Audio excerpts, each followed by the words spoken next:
নমস্কার, দেখছেন কলকাতা টিভি। আপনাদের সঙ্গে রয়েছে আমি অভিক। শুরু করছি সংবাদ সারাদিন। যে খবরে এই মুহূর্তে নজর রাখবো, গত 6ই অগস্ট মহেশতলা এলাকা থেকে বস্তাবন্দি দেহ উদ্ধার হয় এক ব্যবসায়ী।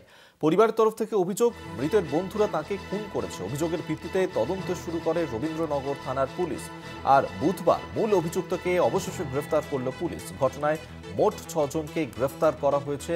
গত 6ই অগস্ট যে ঘটনা ঘটেছিল মহেশতলা এলাকায়, সেখানেই বস্তাবন্দি দেহ উদ্ধার করা হয়েছিল এক ব্যবসায়ীর এবং পরিবারের তরফ থেকে অভিযোগ করা হয়েছিল যে মৃতের বন্ধুরাই তাকে খুন করেছে, এমনটাই পরিবারের তরফ থেকে অভিযোগ করা হয়েছিল। আর তারপরেই সেই নিয়েই তদন্ত শুরু করেছিল রবীন্দ্রনগর থানার পুলিশ। আর বুধবার অর্থাৎ গতকাল মূল অভিযুক্তকে অবশেষে গ্রেফতার করেছে পুলিশ। শুভ্রজিৎ চক্রবর্তী আমাদের সঙ্গে টেলিফোনে রয়েছেন প্রতিনিধি, এই নিয়ে আরো বিস্তারিত জানাবেন। শুভ্রজিৎ, ঠিক কি ঘটনা ঘটেছে?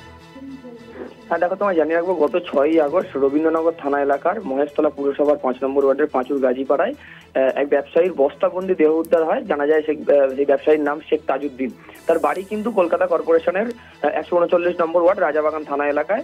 পরিবারের লোকজনের যেটা অভিযোগ ছিল যে গত 16ই জুলাই থেকে তিনি নিখোঁজ ছিলেন এবং তার পরের দিন 17 তারিখ মহেশতলা থানা এলাকার আকড়া থেকে তার যে স্কুটি, সেই স্কুটি উদ্ধার হয়। বেশ কিছুদিন কিন্তু নিখোঁজ থাকার পর 6ই আগস্ট তার বস্তাবন্দি একেবারে পচা গলা দেহ, সেই দেহ উদ্ধার হয়েছিল। অর্থাৎ একটি জায়গায় স্কুটি, অন্য জায়গায় দেহ উদ্ধার হয় বেশ কিছুদিন নিখোঁজ থাকার পর। এরপরই কিন্তু পরিবারের লোকজন তারা খুনের অভিযোগ করেন এবং পরিবারের লোকজনের অভিযোগ ছিল যে তার বন্ধুরাই তাকে ডেকে খুন করেছে। পরিবারের লোকজনের অভিযোগের ভিত্তিতে পুলিশ কিন্তু তদন্ত শুরু করে এবং খুনের মামলা রুজু করে ডায়মন্ড হারবার জেলা পুলিশের রবীন্দ্রনগর থানা। এরপরই পুলিশ 5 জনকে গ্রেপ্তার করে। গতকালই কিন্তু মূল অভিযুক্ত যে নূর আলম মন্ডল ওরফে রিন্টু, তাকে কিন্তু ইতিমধ্যেই পুলিশ গ্রেপ্তার করেছে এবং আজই কিন্তু অভিযুক্তকে আলিপুর আদালতে পেশ করবে পুলিশ। অর্থাৎ ঘটনায় মোট যে গ্রেপ্তারের সংখ্যা দাঁড়ালো কিন্তু 6 জন।